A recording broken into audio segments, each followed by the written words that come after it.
Hello, church history fans. My name is Barb Walden, and tonight I have the joy of welcoming you to our evening lecture for the Community of Christ Historic Sites Foundation. We greatly appreciate you joining us this evening to listen to David Howlett on the topic of church history in the Philippines. We have a lot to learn tonight.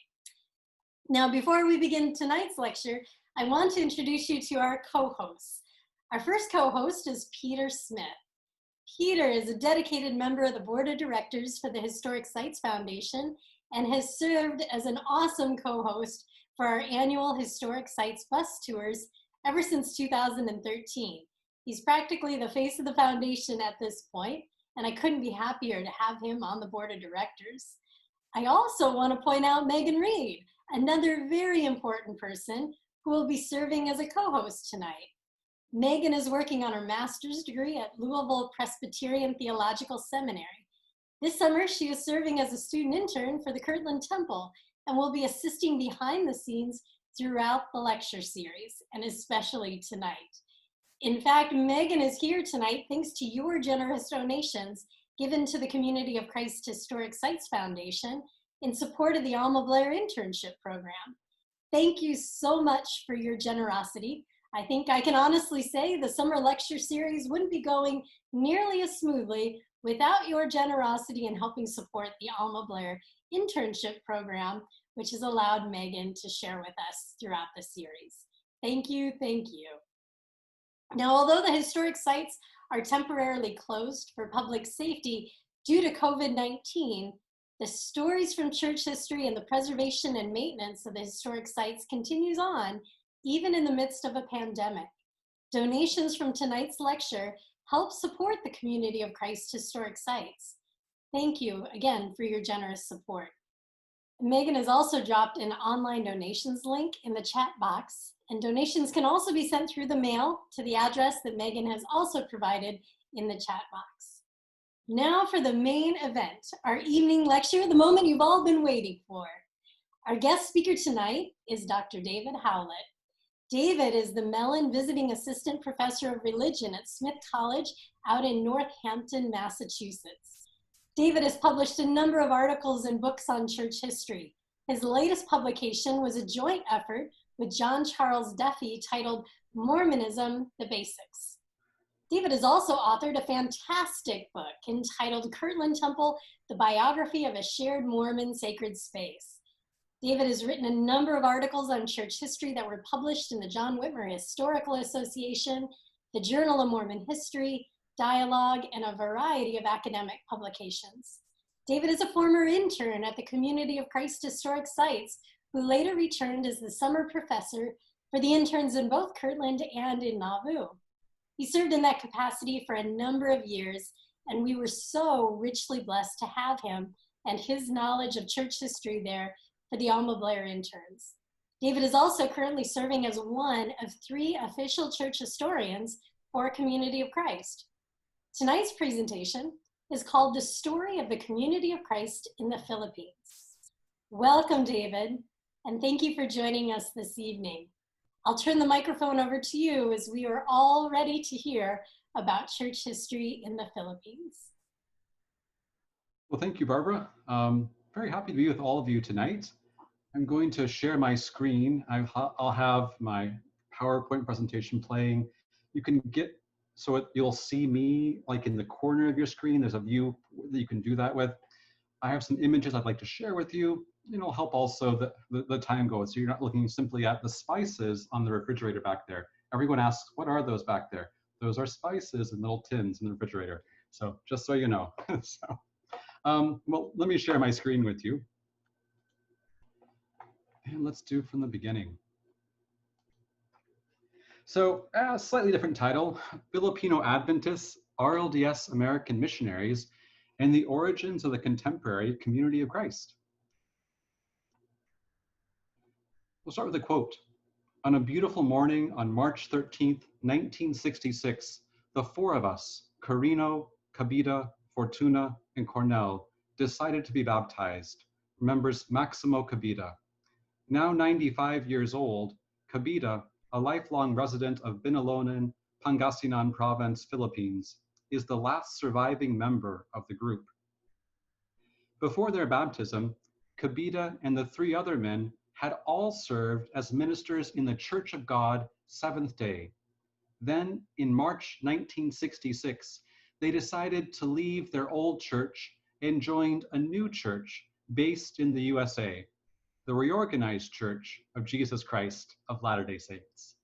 It was a choice whose effects would eventually be felt by hundreds, if not thousands of people in the Philippines and beyond. This brief talk tonight considers how the decision of these four men to convert from one church to another can be understood as a denominational rebranding of sorts, a phenomenon documented by anthropologists of Christianity in their studies of charismatic Christianity. Based upon several dozen oral histories that I collected in the church in 2015 from the earliest RLDS converts, I'll briefly review the patterns for conversion in the church in the 1960s and 1970s to consider how revisionist arguments about denominational rebranding might help us reframe our account of the origins of Community of Christ in the Philippines and beyond. First, though, I want to offer a brief narrative of the events that led to the baptisms in 1966 in the Church of God Seventh Day, and also relate a little bit about the background of what religion is like in the Philippines and what that context was for these baptisms to happen in the first place. So here's a map of the present day Community of Christ in the Philippines. You notice the stars, of course, are where there are congregations. This map is of the island of Luzon. Of course, there's many islands in the Philippines, but this is the largest island, Luzon. And you'll notice most of these congregations are north of Manila. So they're in more rural areas, and they're basically farming areas in Luzon. Let's think about the Philippines as a whole at first. Today, the Community of Christ has 11 congregations with approximately 1,500 members, almost all in the areas of northern Luzon. Community of Christ members exist as religious minorities within the most Christian nation in Asia, a country in which 80% identify as Catholic, 8% identify as Protestant, and 3% identify as members of other Christian groups. With an official presence in the Philippines that, of course, dates to 1966, Community of Christ exists within a Christian ecosystem that includes other American-based churches that arrived much earlier during the American imperial occupation of the Philippines in the early 20th century. Those earlier wave of American-based churches that came to the Philippines included the United Methodist Church, the United Church of Christ, the Congregationalists, the United Church of Christ in the Philippines. That's actually an amalgamation of several churches, among which Congregationalists were one, the Seventh-day Adventist Church, and the Episcopal Church. Later entrants into the Philippines included all varieties of evangelicals, Pentecostals, and Jehovah's Witnesses.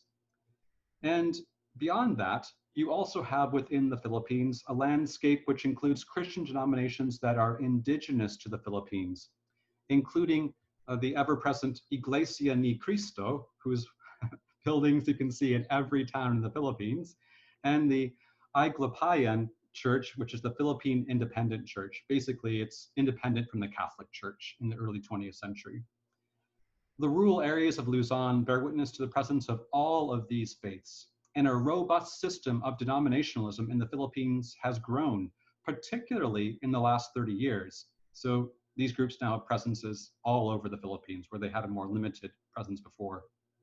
Now, within this ecosystem of religion in the Philippines, a system of denominationalism even, in that system, RLDS congregations emerged in the Philippines as a result of contact with two different groups. The first were American Armed Forces personnel stationed in the Philippines. The second group were Filipinos working abroad.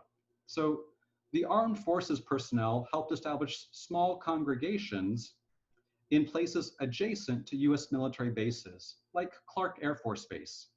And these congregations included a mix of US military personnel who were just there for a short amount of time, and then Filipinos who lived in the neighboring areas. these congregations basically ceased to exist once the American military presence severely declined after 1990 in the Philippines. However, Filipinos who were living abroad helped establish the small network of congregations that endure today, beyond the congregations which were established by American military presence early in the 20th century, in the mid 20th century. These existing congregations, all the ones you see today in the Philippines, basically, with these stars, are largely composed of familial networks in rural villages. The origins of these particular congregations can be traced, in particular, to Filipinos who were first Adventists and then joined the RLDS Church in the 1960s. This document is, you can see, showing from the US Department of Labor individuals entering the United States. I don't know if you can read that on your screen, but I can read part of it for you. It's the SS President Lincoln sailing from Manila, PI, Philippines. The date is March 24th, 1928, and it's arriving in the port of Honolulu. Go down this list of people, and you can see number 9 is Carino Potenciano. Potenciano Carino, 20 years old, from San Manuel, Pangasinan, Philippines. I know you probably didn't catch the name as I talked about the 4 people baptized. He was one of the 4. So we're going to start with Potenciano Carino's story and the story of a friend from a neighboring town. Whoops. So in 1928, 2 friends from neighboring municipalities in the Philippines, Potenciano Carino and Benito Malawat, traveled to Hawaii and then the Pacific coast of the US. Part of a larger trend in intercolonial labor recruitment within the American Empire, Carino and Malawat served as agricultural field workers along with tens of thousands of other Filipinos in this era. So what's going on there? Well, those of you kind of remember your US history, in 1924, you have this kind of xenophobic backlash to immigration happening in America. And there's legislation that severely limits any new immigration, whereas immigration had been a lot freer in the era before this 24 Act. Among those who were specifically targeted, who could not enter the United States, were individuals who were Chinese and Japanese, or Chinese-Japanese descent. And a lot of those individuals actually in this era before the 20s had worked the fields of the West Coast as agricultural laborers. It's a part of this kind of racialized hierarchy of labor that existed in America in many different forms. Well, once then you have this act banning individuals who are of Chinese descent and then Japanese descent as agricultural workers, what happens is, like these big corporations like the Hawaii Sugar Planters Association import labor from the Philippines, which is part of the American Empire. Why? Because America took the Philippines from Spain, right? Spanish-American War, 1898-99, right? Okay, that's why that happens. And therefore, it's part of this colonial system of labor, which is happening. Young people, especially young men, almost all of these people in this manifest are young men. Young men from the Philippines then are going to places like Seattle. And there's a Filipino Seattle that kind of arises out of this for several decades. And they go up and down the coast following the harvest. Potenciano Carino and Benito Malawat are part of that. And while working in Marion County, Oregon, Carino and Malawat join a small and somewhat obscure Adventist church, the Church of God Seventh Day. Now, the church itself could trace itself to the earliest days of the Adventist movement in America, although it never affiliated with the Seventh-day Adventist Church. This is the much larger representative of global Adventism. The congregation that Carino and Malawat joined was very likely the Church of God Seventh-day in Marion County, Oregon. Why? Well, because state marriage records show that Carino was living there in 1934 when he married Nona Kello, a native Oregonian. And census records show that both Malawat and Carino were both boarding in a town within Marion County in 1930. In the 1930s, the Church of God Seventh-day congregation in Marion County was pastored by the charismatic minister A.N. Duggar, the most influential minister in the small denomination's history, Like, what's it mean to be influential in a small denomination? It means a few thousand people find you really influential. That's what we mean. Okay, so I mean, it's relative, but he was really influential. Let me tell you why. In 1933, A.N. Duggar engineers a reorganization of his small denomination and instituted what he believed to be a biblically based pattern for church offices and practices. Duggar's Church of God Seventh Day kept the Sabbath on Saturday, typical rite of Adventist rites, Seventh-day Adventists. They practiced full immersion baptism. They practiced the blessing of babies. They laid on the hands to heal the sick. They consumed what they considered biblical clean meats. That is, fish was a clean meat, but not pork. So they have a dietary code. And they embrace a church structure that includes the offices of apostles and 70. Duggar would stay in his post as pastor of the Marion County congregation until 1953, when he joined a new emerging faction. This faction split an awful lot, by the way. And by the end of his life in the 1970s, he had actually moved to Jerusalem for real. So the headquarters of his church was now in Jerusalem. And in the 1930s, he claimed the headquarters was in Jerusalem. They sent a representative to be in Jerusalem, so they had their headquarters there. So that's how that worked. But again, note, Jerusalem's important. So this is the congregation that a young Potenciano Carino and Benito Malawat joined in the 1930s.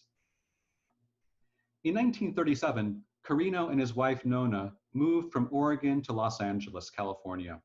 City records showed that Nona tragically died that same year, and the next year, 1938, saw Carino return to the Philippines. The Church of God Seventh Day, however, ordained Carino, and they made him the general overseer for their church in the Philippines, which basically he was given the mission of build a church when you go home.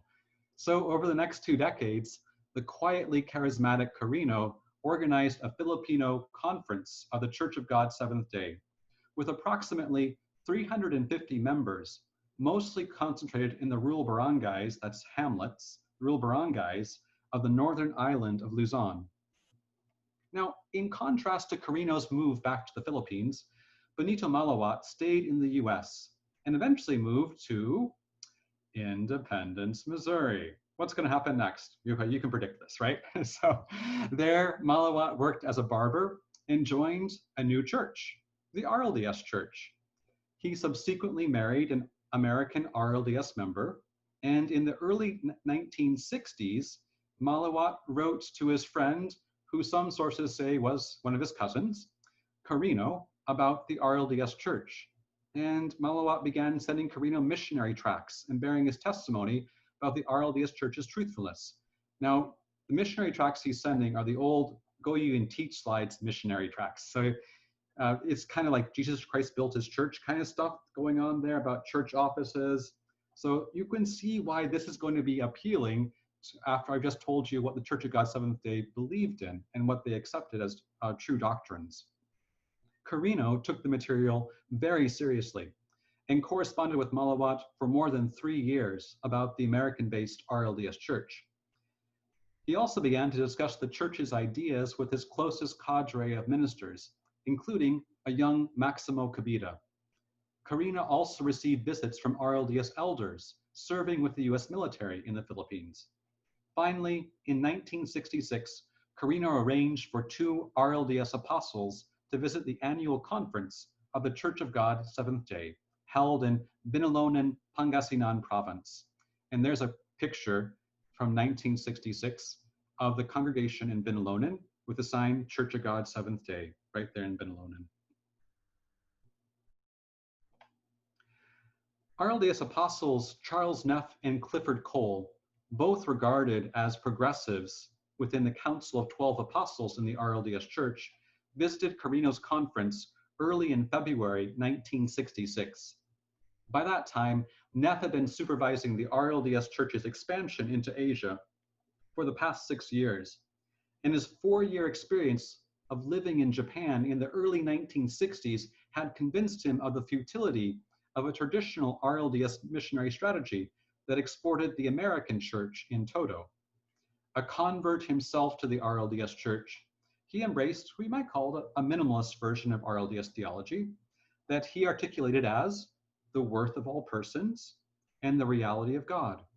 Both versions of the biblical Great Commandments, right? Love your neighbor, right? And then, so something about, so love God. So that's a version of these Great Commandments, if you will. Neff also had been influenced by liberal Protestant indigenization theology and explicitly propounded a missiology based upon a theology of missions. Among liberal American Protestant churches, a missiology of indigenization was paired with other structural adjustments in their global missions in the 1960s. This resulted in, this is a quote from an anthropologist, Britt Halverson, a model of global Christianity that emphasized nationally led evangelism, extolled the virtues of cultural exchange between Christians in different world regions, and championed aid programs because they ostensibly maintained the sovereignty of each national church. The RLDS Church in this era followed this liberal Protestant path, paralleling what Methodists, United Methodists, and liberal Lutherans were doing in the same era. For example, by the late 1960s, Neff and his progressive allies in the Council of 12 had formed national churches in places like Japan, South Korea, India, Nigeria, and of course, the Philippines. National ministers, all of them indigenous to the area where they served, led these national churches and were given a great deal of autonomy, answering only to the apostle in charge and of course the bishopric for their global region. So in this time, the apostle in charge was always an American, a Brit, or an Aussie until 1980, when a Japanese man became the first Asian apostle. NGOs like Community One Resources Development, CORD, and Outreach International were soon to follow in the wake of the organization of national churches. That's really something of the 70s and 80s, but I'm saying they're connected. As an upshot of the missiology of indigenization, many traditional RLDS beliefs became less relevant as the church expanded into Asia. Neff, for example, regarded the following elements as relatively unimportant for that expansion: Joseph Smith's prophethood, the restoration of the priesthood, the RLDS Church as the one true church, independence as the center place of Zion, and the Book of Mormon as scripture.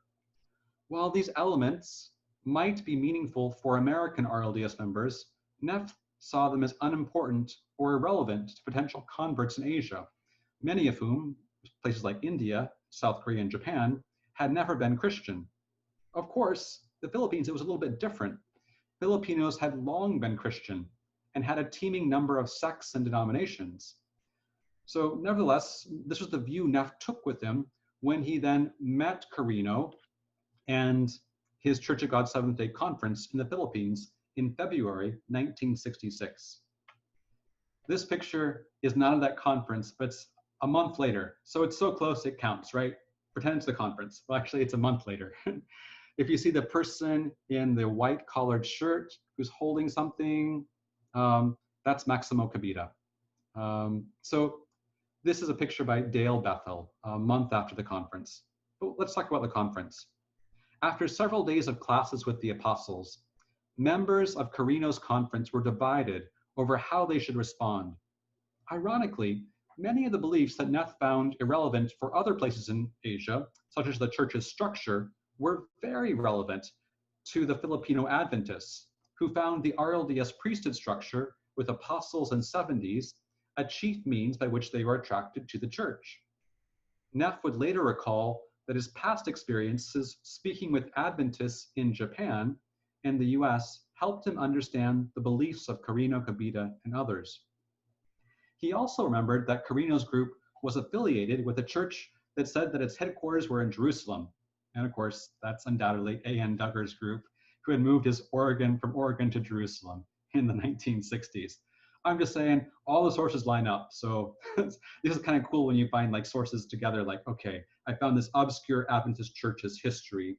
I found Neff's oral history, and then then I find like the information from the manifests on ships or census documents or things, marriage records, putting people all in the same place. So it puts the story all together. Well, anyways, I thought that was cool to put it together. So anyways, Even after several days of conversations between Neff, Cole, Carino, and Kavita, and others at the Church of God Seventh-day Conference, there were still some doctrinal sticking points, such as the day of worship and dietary constraints. Neff and Cole left the dietary constraints to be decided by the Filipinos, but maintained that RLDS worship should happen on Sunday. That's the compromise. Okay, worship on Sunday, do what you want to do in terms of not eating pork and stuff like that. The conference ended without the group making a final decision about affiliation with the RLDS Church. A few weeks later, an RLDS 70 living in Japan, Dale Bethel, visited Carino and his pastors once more, and 4 Church of God Seventh-day ministers, including Carino and Kavita, requested baptism. Bethel performed these baptisms at Colorado Falls, Pangasinan, Philippines on March 13th, 1966, and then after the service, ordained the 4 men as elders in the RLDS Church. To this day, the Filipino Church celebrates this day rather than April 6th as the birthday of their church, holding special commemorative services on the Sunday closest to this date. Let's talk for a minute about patterns of conversion now. Again, the map of the present-day congregations. From this beginning point of these 4 men who were baptized, the RLDS Church radiated out across northern Luzon in a network of 9 congregations as Carino, Kavita, and others began evangelizing for their new church, among mostly Church of God Seventh-day members. In many cases, joining the church, the RLDS Church, was linked to being part of a family where an influential member decided to convert. Maximo Kavita, for instance, he converts, and then his children convert, and then eventually his nephews and nieces convert, and then others related to them do as well, all in places like Binalonan.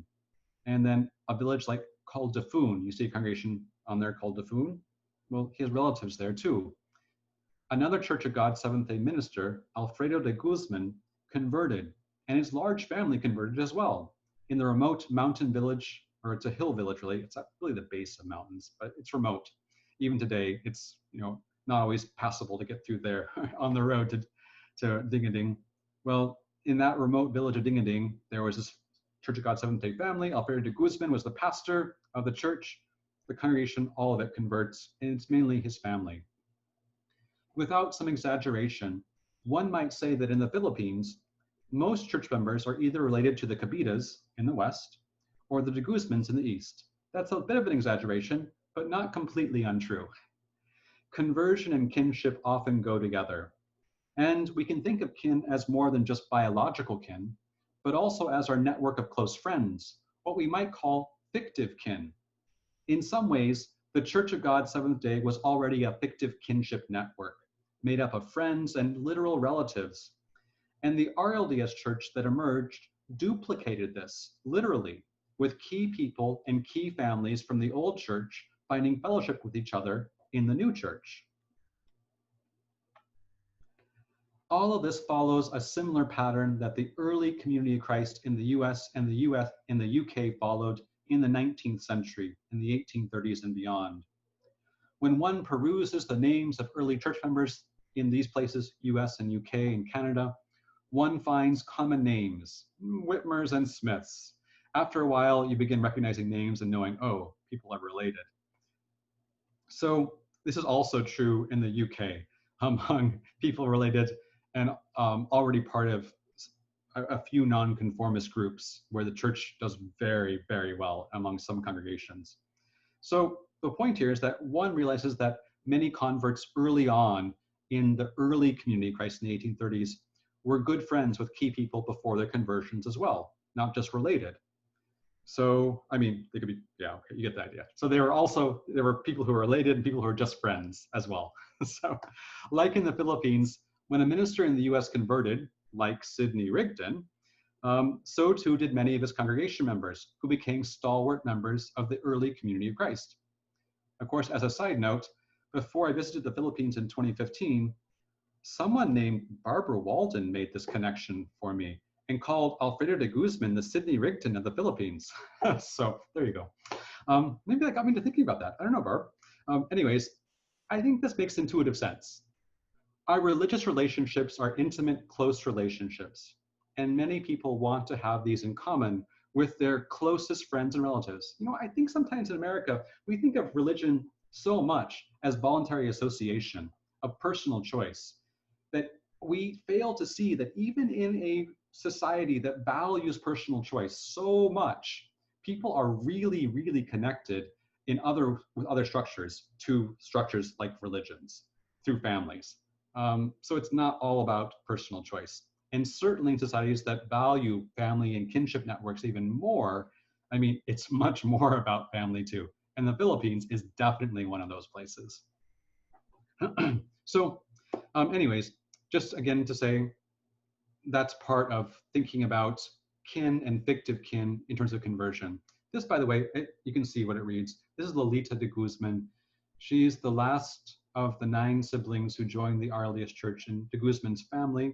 Alfredo was her brother, and she joined with Alfredo in 1967. If we shift our emphasis away from social patterns for a moment, we might observe something about the kinds of identities that are formed through conversions. Identities that may emphasize continuity rather than radical change. So often we think about conversion, it's change, right? I was this, now I'm that. So I want to talk a little bit about thinking about this instead of through a lens of continuity. So for instance, when Pastor Wenceslao de Guzman talked to me about his conversion in 2015, when he talked to me about his conversion, this is from an interview in 2015, he converted in the 60s. In the interview in 2015, he was remembering this, and he said in the interview as he related the history of the church, he said, when the church came to this place under the name of Church of God, Seventh Day. And then later in the conversation, he would say, when the church came to this place under the name of Reorganized Church of Jesus Christ of Latter-day Saints. So it was as if he were saying that the Church of God, Seventh Day, and the church that he was a part of now, Community of Christ, they were the same church. It was all the same thing, basically, for Wenceslao. Thus, Wenceslao saw in the churches continuities and similarities between then and now, that organization and this organization. In a 2015 interview, Maximo Cabita, now in his 90s, he also emphasized continuity rather than a radical break between the two groups. Oh, here's a picture of Maximo. That's Maximo in 2015. He's now 95. So this is Maximo at 90. So he emphasizes continuity rather than a radical break between the two groups too. He said that at the time of his conversion, he concluded then that the two churches were basically, here's the quote, the same church with different tactics. That's a great quote, right? For some people like Maximo and Wenceslao then, conversion was not so much about a break from the past as much as it was about a fulfillment or a continuation of their identity. So let's think about a few conclusions. Recently, here's where we get scholarly framework to make some kinds of generalizations that make an academic point. All right, I think it's okay. You might not like these ideas. You can disagree with them even in the chat box to say, I don't think that really works. That's fine. But let's think with them for a moment. Okay. Recently, several scholars of the Catholic charismatic movement have argued against locating the charismatic movement's origins in America and then tracking its subsequent spread to the rest of the world. So they're saying we shouldn't think of it as it starts in America and goes elsewhere. Instead, these scholars argue for a plurality of origin points and a process by which pre-existing indigenous Christian groups were co-opted into international charismatic movements. A process that could be thought of, as religious rebranding. This is Thomas Chortis. He thinks about this in this way. Tackling a very similar issue, historian Laura Premack has provocatively argued for the coeval origins of the Protestant Pentecostal movement in a set of global exchanges and interactions involving Africans, Europeans, and North Americans, rather than again see Pentecostalism as originating in North America and then exported by missionaries to Africa. So she's saying, no, actually, Pentecostalism grows up in all of these places. and it has co-evil origins, right? I mean, they're co-equal, if you will, co-evil, multiple sources for it. And that's the origins of Pentecostalism, not like one center sends something out. Well, so both of these ideas, denominational rebranding and coeval origins, can productively be applied to the case study briefly offered in this talk. As we've seen, thinking of the community Christ origins in the Philippines as denominational rebranding carries with it real merit, as almost all converts were members of the Church of God Seventh Day, and all of the older ministers that I interviewed saw continuities rather than differences between the two churches. I mean, literally too. I mean, if you want to take out this as more less conceptual and literal, literally the Been Alone in Church changed their sign from Church of God Seventh Day to RLDS in 1966. So that's at a literal level, of course. I'm talking about at a deeper conceptual level of denominational rebranding. I'm talking about they're seeing continuities, and it's just like, okay, the sign changes, but the fundamental identity remains the same. These observations challenge a now regnant model for religious conversion offered by anthropologist Joel Robbins. I know, like that really matters. It matters to me. Okay, it challenges that model offered by Joel Robbins, a model that emphasizes cultural ruptures in the language and practices of converts. So Robbins says, conversion's about rupture, stark rupture. I'm saying, I don't know. In this case, maybe not. However, going beyond this, about rebranding and conversion, I think that Premac's notion of coeval origins in particular provides a helpful way of reframing not simply the establishment of the Filipino church, but also the origins of the contemporary global community of Christ as a whole. In 1997, RLDS President Grant McMurray claimed that the real international missional thrust of the church began with great intentionality in the early 1960s, and that it pressed us to examine the most foundational universal principles of the faith. In other words, McMurray saw the encounter with new converts in Asia as an occasion for what scholar of global Christianity Jesu Hansels would call multi-directional reciprocal transformations, but what Premac might reframe as coeval origins of a movement. So what do I mean by that? The community of Christ has, as we know it today, has coeval origins, not just in reforms happening in the 1960s in Independence, Missouri, but among peoples all over the world that make up the community of Christ today. And those together with coeval origins, multiple origins, make the community of Christ. So therefore, the RLDS Reformation of the late 20th century had its origins in both the United States and in Asia. That's at least some of my thoughts. So I'll stop sharing my screen and we can talk. Well, thank you, David. That was fantastic. Thank you for sharing your research with us tonight. I should mention that much of what David shared this evening is also featured in a booklet he authored titled The Story of the Church in the Philippines. I don't know if you can see me talking, but I'm holding up the book, The Story of the Church in the Philippines. You can pick that up at the redbrickstore.com. At the Red Brick Store, another way to help preserve the historic sites while online shopping. And if you happen to be a huge fan of David Howlett, like I am myself, you can also find at the redbrickstore.com a number of his books. The Kirtland Temple, the biography of a shared Mormon space that I mentioned earlier, is available at redbrickstore.com. Even if you don't find it on the website, I assure you it's there, and they're happy to sell that book to you. David has also co-authored this In Pursuit of Peace, Community of Christ's Journey. He helped do a wonderful illustrated history. And he also wrote a little booklet on church history in India, which you can also find available at theredbrickstore.com. So you have a lot of books to add to your library, friends. Thank you so much, David, for sharing all your research on the church in the Philippines. Also, thank you to Peter and Megan for helping co-host tonight, and for all of your behind-the-scenes magic that you do every week. Lastly, and most importantly, we share our thanks to you, our friends in the audience, for sharing your time with us and for generously supporting the Community of Christ Historic Sites Foundation with your donations. We simply could not host educational programs like tonight's lecture without your generous support. Thank you for helping preserve and share church heritage. I also remind you that next week we'll be hearing from Wendy Eaton as she shares the stories behind the Joseph Smith Historic Site. Be sure to join us then. There are a lot of great stories and fascinating people involved with preserving the historic structures in Nauvoo, Illinois. It's an evening you don't want to miss, friends. So until next time, take care, keep reading your church history, and please have a blessed and safe night.